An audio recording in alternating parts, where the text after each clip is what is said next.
Hi there. I have a journal for you, and I don't remember what's in it, but its title is Joy and Choice: Path to Awakening. And I guess I'm working through some of my stuff because I feel like joy and choice.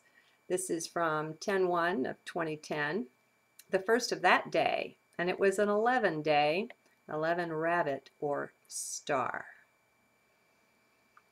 It's been some time since I started out the day with a journal like this.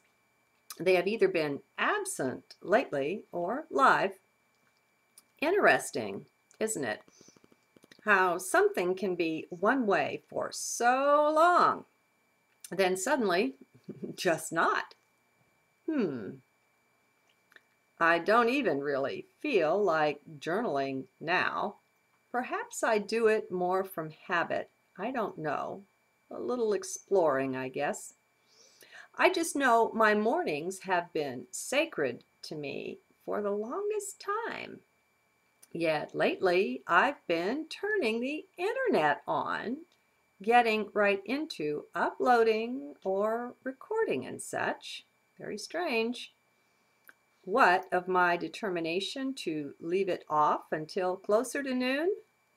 Another One might think I sail along in heart all the time and without a thought or a care. Well, one would be wrong. Fortunately, or unfortunately, I really don't know. I just know it pays to be present, to be focused and centered, aware. We are not in heaven yet. This environment is a worthy challenge. It pays to stay on your toes. Also, if one remains humble, then one is aware it is quite possible to slip under the influence of something. These things are designed to be subtle, to catch one off guard. It pays to take stock now and then, be sure one is clear of such things, especially when things are changing from ways one set up, such as the internet thing. Little things maybe, but they are the signs to be watched, to be ever alert. Just the little things. Much is hidden there, but we're usually too much in a hurry to spot these things. If we're not suspicious, we never will. I trust heart and nothing else. Certainly not mind. It's rather enjoyable, actually. There's such an underlying joy to everything. Did you know that? It's always there, always been there. We don't find it because, first, we don't know that it's there, and second, we don't seek it. It's a heart thing, though, and as we enter heart more and more, we link up with it. We begin to get familiar with this inner sense of real joy. In my 200 plus mile round trip yesterday to Little Rock, I got stuck in work traffic on the way home. It added an extra almost hour to the trip. It was anything but interesting, all that stop and go stuff. Yet I was so plugged into joy that I rode right on through it that way. I saw the temptation to irritation and grouchiness arise, and I laughed. Why waste a moment on that? How unnecessary that is.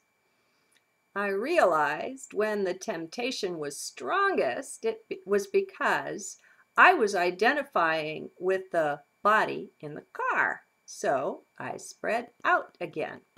I expanded out into the beautiful nature, the trees and the grasses, the sky and the clouds and all that. I plugged into the sun quite a lot. And I guess I mentioned it in here somewhere, but also when you're in a traffic jam, it's not just you, that feeling of irritation and grouchiness and frustration. My friends, that's all the people in the other cars. Just unplug from it. All right. There's no need to be cramped into these forms we wear, dear friends. They're not the limits of you. You are as vast as you want to be. You are all of cosmos if you choose that. That's available to each and all. And well, why not? Hmm? The higher part of you is not needed to drive the car. The body can do that.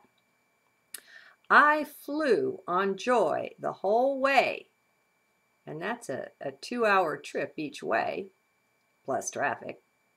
And I'm glad it even carried me through the traffic jams. Joy so intense, I floated away on it at different times. I was working too on lighting up my life quilt, shining that joy into each little square. Links in the transcript to that journal. Into some squares it was easy. Others were quite resistant to that. I found it very interesting.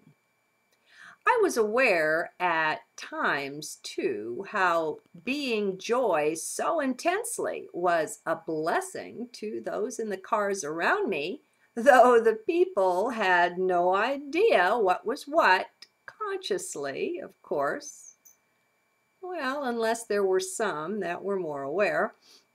Very few drive around in our higher consciousness, or we'd be more likely to know to connect up with that intentionally. Anything is possible.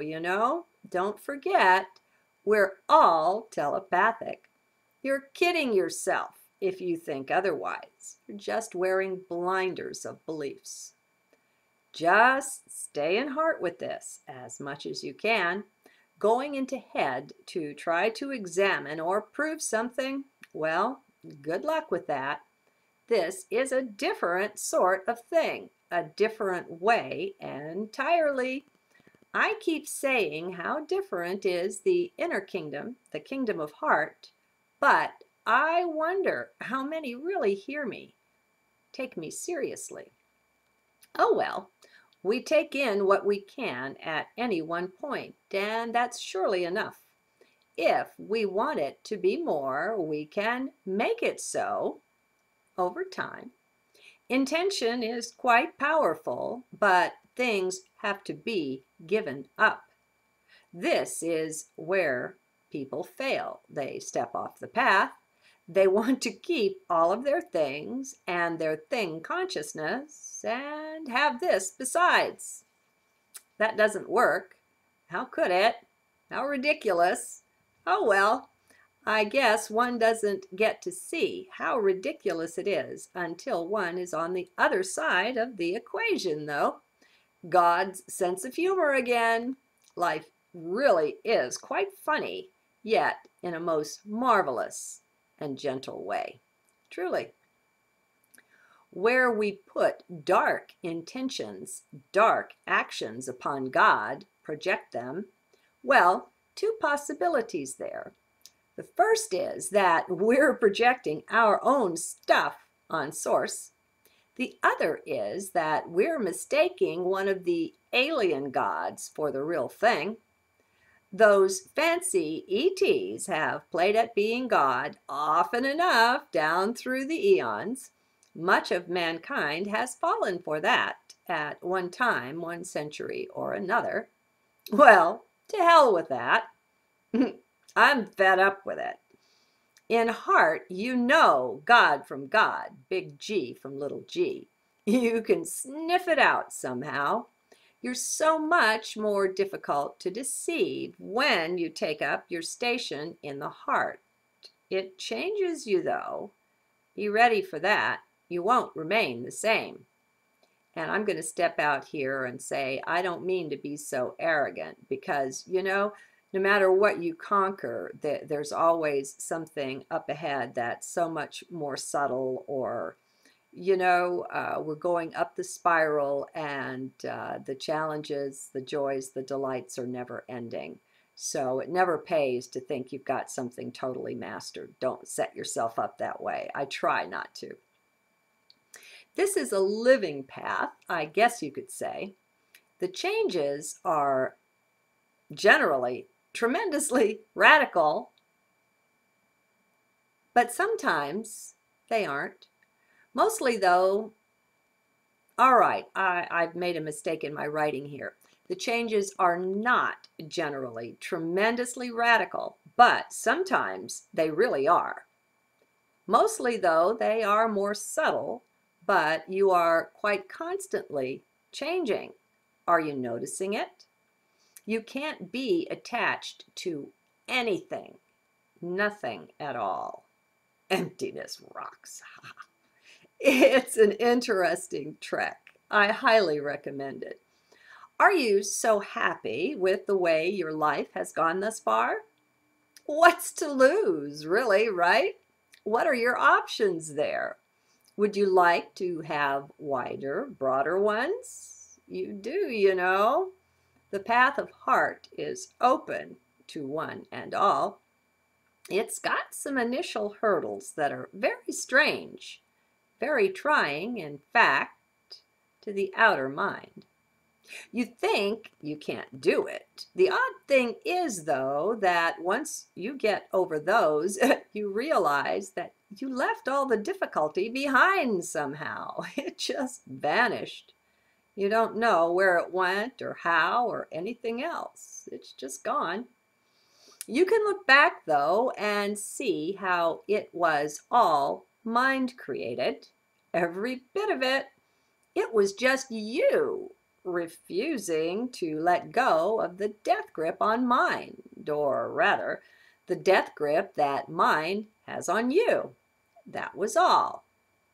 That's a mighty big hurdle. Perhaps the biggest one, I admit, but it's all in how we see things. That's what's got to change. So just keep working on your perspective. That will get you there. Plus, it will activate your third eye chakra a good bit. We're practicing seeing in a lot of these journals, you know. Through the brow chakra, you access your higher ability sight along with your eyes of heart. Both come online for you. You'll be pleased at some point. When I wrote when, that is strictly up to you. I don't know. It depends on your definition of you, now doesn't it? It's a choice. Every day, every minute, every now. It's all built upon choice, endless choices. How are your choices coming along? Are you pleased with them? Do you give them your best shot? Or do you take second best, maybe too often for internal comfort? Only you can know this, and you do. Be empowered, my dear friends. Cease thinking of yourselves as these measly, minuscule nothings they want you to believe the self is.